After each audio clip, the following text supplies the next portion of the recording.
What is going on, guys? Welcome back to the Rantin Review Pro Wrestling. Let's get into it. AEW All In from Texas this year. Summarizing it, this was an amazing show.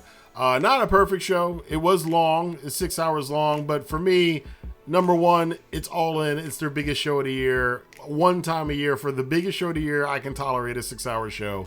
I had to take breaks in the middle of it because, 6 hours in the middle of Saturday, I got stuff to do. But I did stay in with most of the show and watch most of the show. Again, unfortunately, I was supposed to go, didn't get to go. And now I am absolutely bummed that I didn't get to go to this show because this show was fantastic.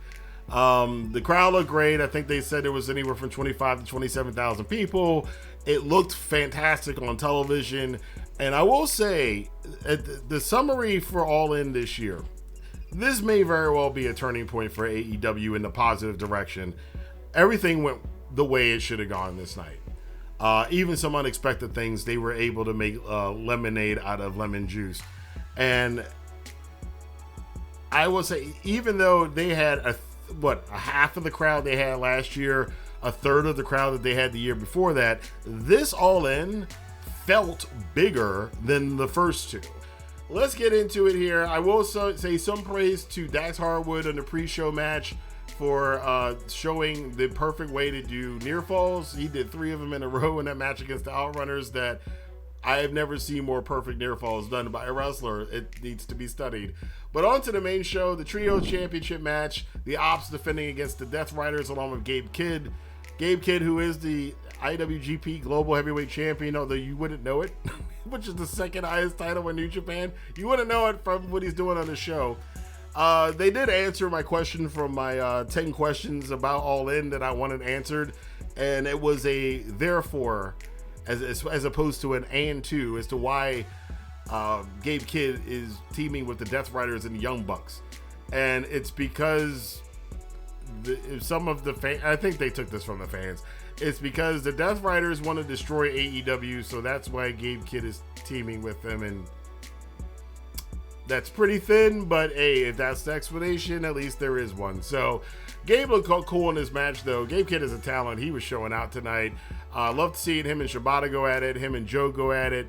Poor Wheeler Yuta, he was bounced around the entire night, not just in this match. Claudio and big old powerhouse Will Hobbs meet on display. Hobbs had a great reversal of Wheeler Yuta on Wheeler Yuta into a power slam when he was being set up for the Doomsday device. That looked amazing. The Opps managed to retain the championships. Great opening match. The aftermatch, though, was when I kind of got the feeling that they were going to change. They were going to throw some curveballs at us on this night, because the Deathriders and Gabe Kidd attack the Opps after the match. In particular, Samoa Joe. They give him they Pillmanize his neck with the chair, which that spot actually is one of the safest injury spots because all the impact is on the foot Claudio has landing on the mat, not on the chair, for anybody who doesn't understand that. But it looks nasty, and it looks like an injury angle. And they Pillmanize Samoa Joe's neck, and he is taken out on a stretcher. What a weird way to end the first match, but it did set up the storyline for the night that there was a strategy to this because Mox and the Deathriders wanted to take out the Opps so Hangman would have less people to help him out in the main event Texas Death Match. So that, I'm like, okay, there goes AEW. Remember, they don't tell stories. So then we moved on to the Men's Casinos Gauntlet match. MJF starting out with Mark Briscoe. Mark Briscoe, man, it's somebody who has just quietly just risen up to probably a bigger star now than he ever has been before as a singles, which a lot of people had a question of whether or not he could do that, because he was known for him and his brother for so many years as the Briscoe brothers. And Cream, talent rises to the top. Mark Briscoe was amazing. MJF is back in MJF form now and proved in this match why he's one of the best heels in the business. You had a lot of people come in this match. Brody King came in here. Kota Ibushi was in here. Ricochet. We got the return of Juice Robinson. and the 8th gimmick change for him over the last 8 years that I've been watching him. He's now clean shaven. Apparently he's still associated with the Guns, who did come out and help him during the night. Bandito was out here. We had Mystico. That was an awesome spot to see him come in and continue his rivalry with MJF. And the worst entrance was Max Caster. There was no punchline to his joke, so it just kind of fell flat. But everything else about this match was pretty cool, especially the ending where Mark Briscoe hits the J Driller. He's about to win this match, and MJF comes in, throws him out the ring, and steals the pin and the victory, winning the Casino Gauntlet Battle Royal and a contract to challenge for the AEW World Championship, all in one foul swoop. I saw Tommy Dreamer posted something on social media about he didn't understand why fans cheer and what makes a bad guy a bad guy. Just look over here what MJF just did. He stole a victory from the beloved Mark Briscoe in the most heelish way possible, letting Mark do the work to get the pin and then stealing it from him at the last second. That is how you get booed in wrestling. It's nothing new and revolutionary. MJF just does it really, really effing well. And I'm glad to see him back on form as a heel. This is what he does well, and let him keep doing this. And now he's got a shot at the World Championship. Things are about to get real interesting with the Hurt Syndicate over the next couple of months. I'll talk more about that a little bit later on. Then we went to the most emotional part of the night. I'm not going to get too far into this. This probably deserves its own video. But Adam Cole, before the event, was announced that he was injured yet again. This is the 3rd serious injury in as many years. And he's going to be out for the foreseeable future, meaning he had to vacate the TNT Championship, which he was supposed to defend against the Protostar Kyle Fletcher on this night. Instead, they turned it into a 4-way match between the Protostar, Kyle Fletcher, Dustin Rhodes, and Sammy Guevara, who are the Ring of Honor Tag Champions, and former TNT Champion, who also wanted the title championship shot, Daniel Garcia. So before this happens, Adam Cole comes out to the ring. He has a very emotional speech to the crowd. A lot of us, you could see it on his face and through his tears as he was talking, and obviously Roderick Strong and Kyle O'Reilly were out there with him, and you could hear it in the announcers, saw it in the crowd. We all kind of think this might be it for Adam Cole, and you know, I hope that some of the people in the I know they won't because they're not classy people, but there'll be people in the wrestling industry who are going to look at to do I told you so's and to jump on Adam Cole and get into him and stuff. You would think they would have respect for a fellow wrestler. You know, some of these people won't. I think we can have that discussion at a later time. Right now, I just feel bad for Adam Cole, man, and he's part of us as the wrestling community in general. And when one of us goes down, I got compassion for it. So I'm going to show some compassion for Adam Cole.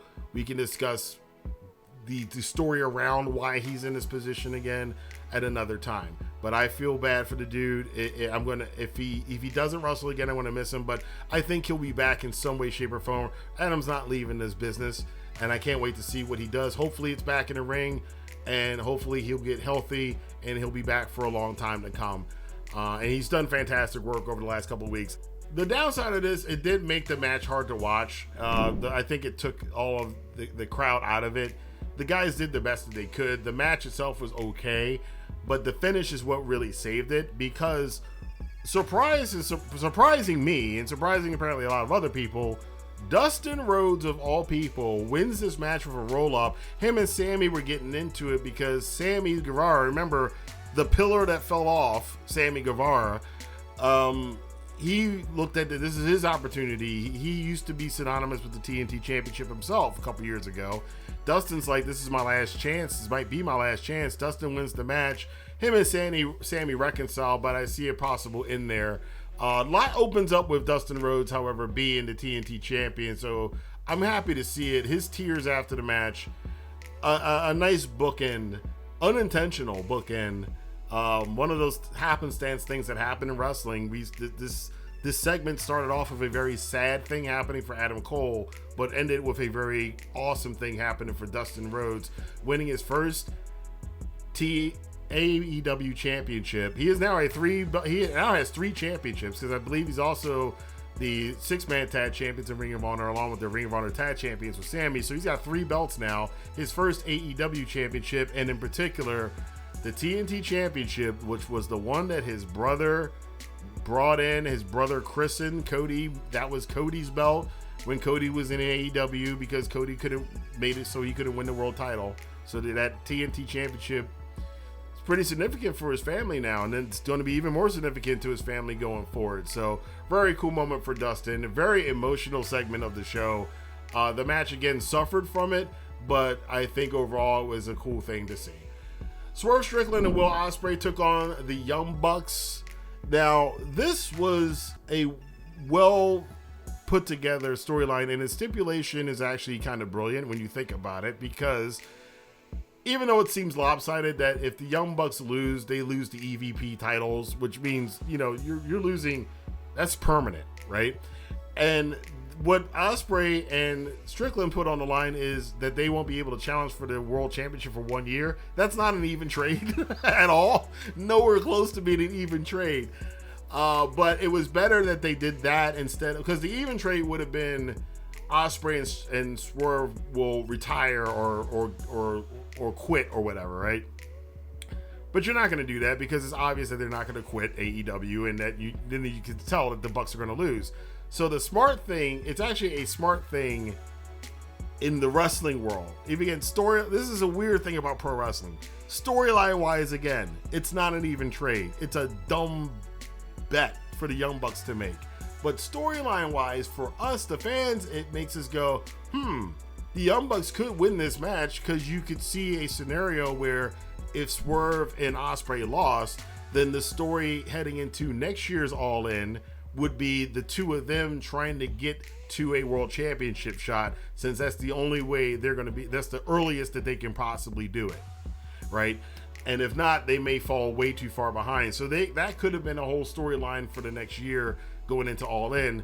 So this match was a 50-50 going into it, and it is, by God, one of the best tag team matches of all time. If you enjoyed it, do not apologize, by the way, out there, if you enjoyed this match.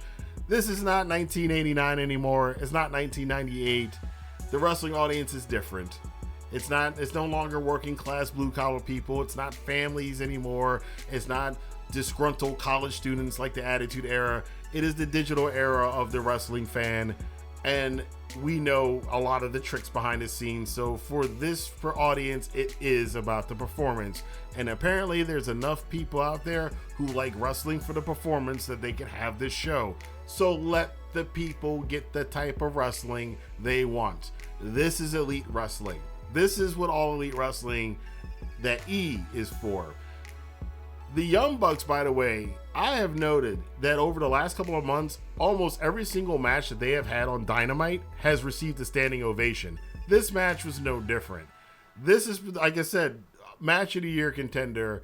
It was fantastic. I definitely go out and see this one. The false finishes were crazy, and again, because with the stipulations being what they were, you could definitely see either one of these teams winning, and they fought this match like they were fighting for something important, which they were. And at the end, it was a combination of the Swerve stomp, or the Swerve kick, and the hidden blade that got the win. By the way, the entrances are the only downside of this match. Not Will Ospreay's, his Assassin's Creed entrance. Glad he's getting that money. That was awesome. Swerve having JoJo. Remember old JoJo? She's now, her first AEW appearance, she's singing, because Chaka Khan used to be Swerve Strickland's old entrance music, and I think I'm probably one of the few people in the AEW audience who even knows who Chaka Khan is, or is old enough to know that. But Chaka Khan. But that was cool, seeing JoJo come out there and do that. Swerve his entrance was pretty awesome. The Young Bucks entrance, though, I get it, it was obnoxious, but it was way, way, way too long. That was the only downside of this match. Fantastic match. House call, hidden blade combo, and the Young Bucks go down. They are no longer EVPs. hands down, applaud for this match. This was amazing. I loved it. And if you have a hard time keeping up with it, then you need slower wrestling if you can't follow it. This is not for you. That's okay. And it's okay that this is not for you. Women's Casino Gauntlet match. The forever champ, Athena, pulled it out. Now, I didn't like this is one of the down points of the night. And I hate to say that because the women did it. They did their best. It's not that this is a bad match because there's like 3 match of the years on this card. So of the matches on this show, it's this one and the Fatal 4-Way that I liked the least. It's not that I didn't like this match. There were some flubs in this match, but this did a good job of establishing the fact that, you know, between Julia Hart and Thekla and Willow Nightingale and Megan Bayne and Chris Statlander and Mina Shirakawa, Harley Cameron and her Feel the Wrath, you know, that AEW's actually established a decent little women's division now that they all have their own distinct personalities. The cool thing about this match, even though it's like, it's okay, but the cool thing about it is that the woman who people were giving her grief for being at the press conference but not being booked on the show, Athena, actually wins this match. And now she has a contract for the AEW Women's Championship. The all forever, your only Ring of Honor Women's Champion. She's been champion for God knows how long now. It's been over years now at this point, I think. Is now back in the main roster in AEW. And was this a tell for later tonight? We'd have to wait and see. The AEW World Tag Team Championships were on the line in a fatal 3-way match. The Hurt Syndicate, who had an awesome entrance. MVP on rapping to the ring, too. MJF hanging out with the brothers. That looked pretty funny. That looked like a cross between Pikesville and downtown Baltimore. For anybody who knows and is from my area, you know what that means. But JetSpeed, Kevin Knight, and Speedball Mike Bailey, who've done a great job on the way into this match. They got their butts kicked that one week on Dynamite. Looked like they weren't even going to make the show because they were so beat up. But they held their own and they got their licks in. And the Patriarchy, who slid into this match out of nowhere, and we would find out why. The match itself, okay, nothing much to write home about. It was just this was a storyline match mainly. FTR announced before this they were coming to the ring to do commentary on this match. So finally, FTR is back in the World Tag. I've been waiting for FTR and the Hurt Syndicate for a while now. They're now getting into the tag division against the Hurt Syndicate, because I think everybody pretty much expected that the Hurt Syndicate was going to retain in this match, which they did. Some scuffle between Bobby Lashley and FTR outside the ring.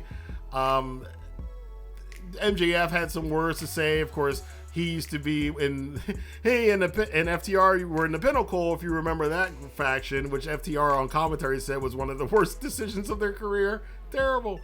Look, the match served its purpose.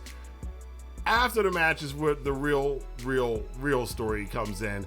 Because after you see the Hurt Syndicate holding up their tag team championships in the air, MJF standing in the middle of the ring holding up his contract for the AEW championship in the ring, I do think we're going to see that storyline that, for those of you who don't know, MVP has said in interviews that he had pitched a storyline for the Hurt Business to WWE Creative years ago.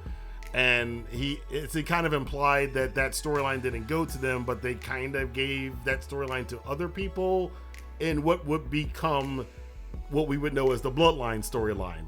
So it looks like we may be seeing some of what MVP had pitched to WWE now happening in AEW from the looks of things, given what that interview was about. But after all that was over with, we see Nick Wayne, and you knew this was coming, turned on Christian. We were so distracted. I was so distracted by the whole stuff of FTR and the Hurt Syndicate. I wasn't even paying attention to the Nick Wayne thing. His mom, everybody turns on poor Christian Cage. You have FTR in the ring. They're kind of like, hey, you know, Christian made him, because they had set this up on Collision earlier, that Christian had made a mistake and they were going to go after Christian. And they're about to do the concerto on Christian. And then who shows up? But what I had hoped, Adam Copeland comes to the ring on this day. He runs, well, he does his entrance before he then runs to the ring, while Christian could have been paralyzed. But he gets there eventually with his spike bat in hand. FTR and the Wayne family and everybody clears out of the ring. And then you got Christian and Copeland sitting there staring at each other. And Copeland, remember again, AEW doesn't do storylines. Copeland gets on a microphone, and as a callback to that meme of Christian telling Cope to go F himself back a couple months ago, which that was viral for a while, Copeland gives him the receipt and says, "Go find yourself." And Cope leaves the ring. So if this is setting up for what I had hoped was going to happen, that we're going to get a Cope and Christian reunion, and we're going to get Cope and Christian against FTR, two of the greatest tag teams of all time. But they're not going to give it to us right at the shoot. There's going to be some character work here with Christian and Copeland. You know that the two of them have been brainstorming this for years. That they, this is something that that Cope and Christian had thought about for a long time. I can't wait to see what the two of them are cooking up for creative on this. This should be fun over the next, God knows how many, 6 months. Who knows how long this is going to go on for. Next up, speaking of a good storyline that's built up its way over time, the first of the three main events, the AEW Women's Championship, was on the line. Timeless Toni Storm, awesome entrance against Mercedes Moné, the CEO, also awesome entrance. This is when this event really went into the next gear, and it felt big time. Because this match felt big time.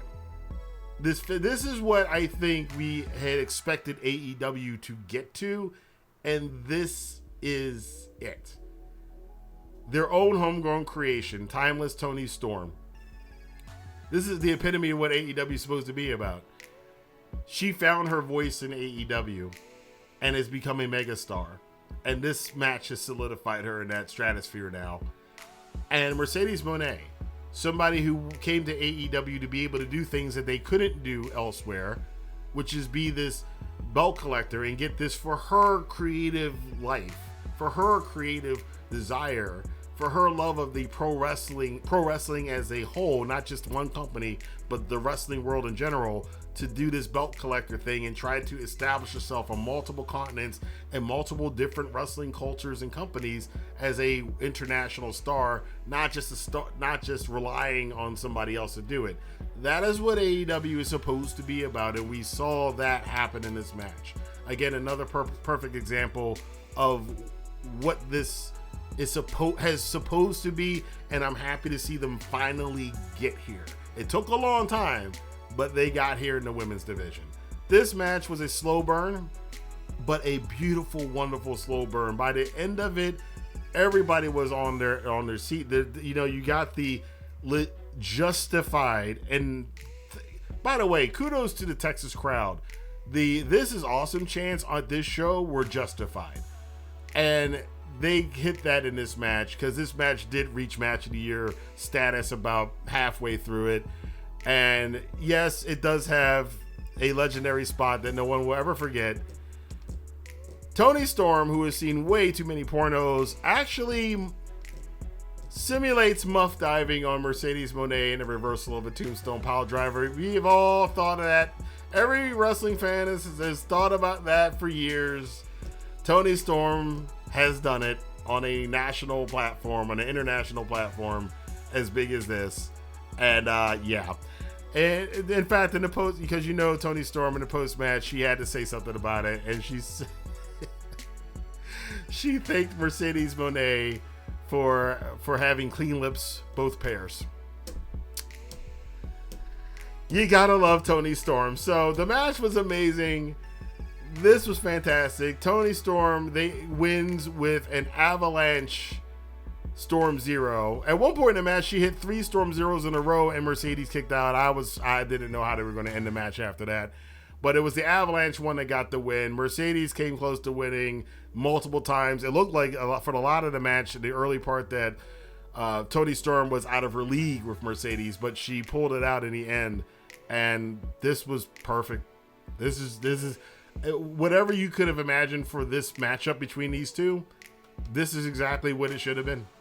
And Toni retaining the championship, I think probably was the right decision in the long run. It gives Mercedes something to continue to chase after, and now you're throwing Athena into the mix. Now you got a main event scene right now in the women's division that's pretty hot. So with if those are the three women leading it right now, you're in good hands in the AEW women's division. Maybe we can get a fourth in there. We'll see you over the next couple of months. AEW Unified Championship match. The rematch to the series of matches that I quite honestly would say probably is the reason why I have any audience on YouTube is for me covering these matches back in the day. Kazuchika Okada, Kenny Omega unifying the Continental and International Championships, not into an Intercontinental Championship, which would have seemed obvious, but they obviously weren't going to do that. It is the Unified Championship. A match that, yeah, if it happened 2 years ago, probably would have been a better match. But the best way to describe this is it reminded me of, and this is for you old school fans, of Steamboat and Flair when they had a rematch of series of rematches in 1994, because the series that everybody remembers Steamboat and Flair for is the 89 series. And then 5 years later in WCW, they reignited that series. The series of matches Flair and Steamboat had in 94 were not technically as good as the 89 series, but it was still some of the best wrestling you were going to see that year, and it turned out to be that way. I say the same thing about this match of Omega and Okada. They obviously, Omega can't move the way he used to. They can't take the bumps they used to. You saw some of that in this match. But Omega and Okada, their timing is just so good.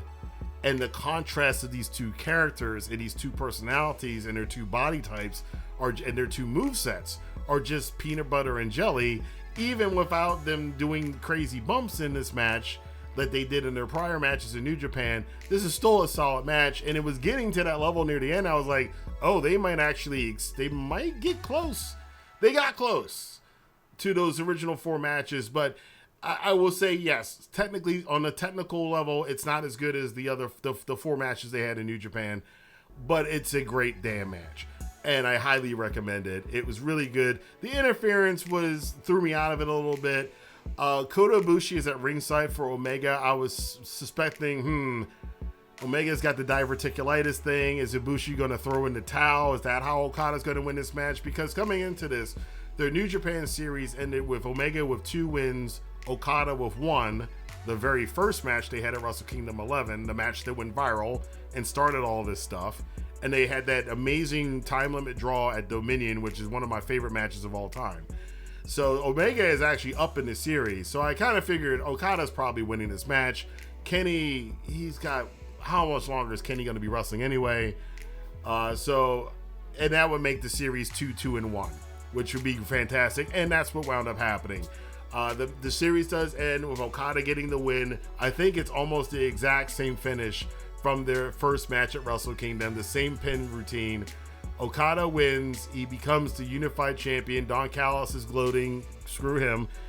I saw people say that Don Callis is like a bootleg Paul Heyman. I don't think so. I think Don Callis is clearly emulating Bobby the Brain Heenan from the fact that he has a family, the Heenan family, the Don Callis family, the way that he goes to attack wrestlers. He attacks wrestlers like Bobby Heenan used to, and Heenan would hurt himself and he would attack a wrestler, and he'd always talk about like how stupid the audience was, and the way his commentary is very similar to Bobby Heenan's.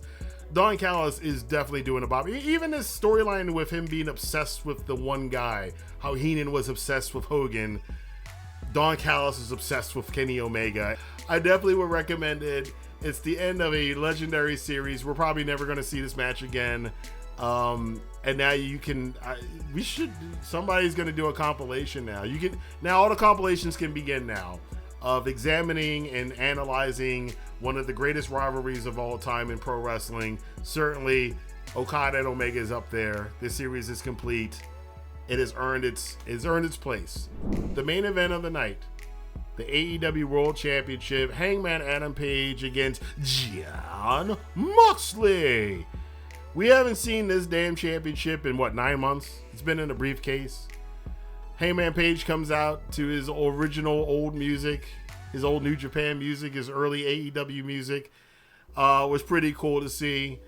Jon Moxley comes to the ring in a dirty old truck. And I will have to say, these two entrances were the most blue-collar entrances I've seen in wrestling, as I mentioned before, since back in the 80s when we used to have monster trucks and NASCAR and wrestling all the time. So that was a cool thing to see. And for Texas, this is a perfect entrance. Perfect two guys here. Two working-class dudes in the main event. Awesome. They did not waste any time to get violent. Early on, Jon Moxley's pulling out a fork. Hangman's got a fork. And on camera, you see Hangman Page jab Jon Moxley in the skull several times, and you see the blood form, you see the punctures form, and they, from the jump, and this was just the beginning, this is one of the bloodiest, goriest matches you are going to see of this year. Jun Kasai and Abdullah the Butcher are applauding this match. This was pretty nasty, to the point that you had Tony Schiavone and Jim Ross, going, is it too far? Which is funny because, again, these guys commentated on Bruiser Brody matches with Abdullah the Butcher and Matt MTA trying to stab out Tully Blanchard's eye with a wooden spike from a broken chair. Oh, this is too far. Okay, guys. Hey, but you know what? The thing, I'll give them credit. By the way, cool to see JR back. JR had a cancer scare, and he came back for the last two matches of the night. So great to see him there. This match, I think if your kid's under 13, this is a bit much. I mean, the stabbing with the fork was just the beginning. There was a bed of nails. There was barbed wire wrapped around people's faces. There was a there was a broken beer bottle, crushed glass.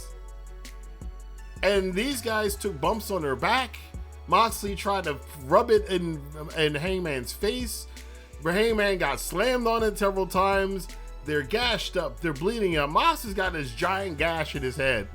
At the end of this match, Hangman's got blood streaming down his back. And if that wasn't enough, of course, we're doing, yes, they did the Avengers Endgame main event, because that apparently is a new trend in wrestling that WWE started with the Cody WrestleMania 40 main event. We see it here. This is, as long as AEW doesn't do this all the time, I can allow this one time, because it does make sense, and they have been building to it. It's not like it's unearned. They've been building up this for 8 months, because what we saw in this match, again, remember, AEW doesn't tell storylines, and they don't do long-term booking. We saw Darby Allin come back. Last time we saw Darby Allin, he got thrown down the steps by the Deathriders months ago. We saw Bryan Danielson make an appearance because the Deathriders back in October took out Danielson with a plastic bag. They brought the plastic bag back in this and reintroduced it into the match. We saw the Young Bucks come out here, try to screw Hangman. We saw Ospreay come out here. Ospreay got Pillmanized with the chair on his neck by Claudio as well. And he got choked out by Gabe Kidd, so I'm thinking that's Forbidden Door possibly. It might be Kidd and Ospreay, if they remember that Gabe Kidd is also the IWGP Global Champion, maybe for that one. But we'll see that maybe coming up at Forbidden Door. So there's your Forbidden Door tie-in, I guess. We had everybody coming out in this match. And the surprise of Darby Allin coming down from that roof, and it took him I was a little scared, because after Owen Hart, I really don't like those spots, especially that high up. But Darby Allin, this dude just climbed Mount Everest and cut a promo from Mount Everest that played in the arena before he rappelled from the ceiling.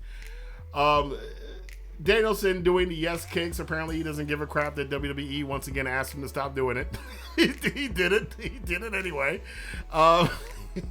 So everybody who wanted revenge against the Deathriders from all the stuff the Deathriders have been doing over the last 8 to 9 months, with the exception of Copeland and Jay White, who didn't show up in this, but everybody else came into it, and it ended with Swerve, who came down.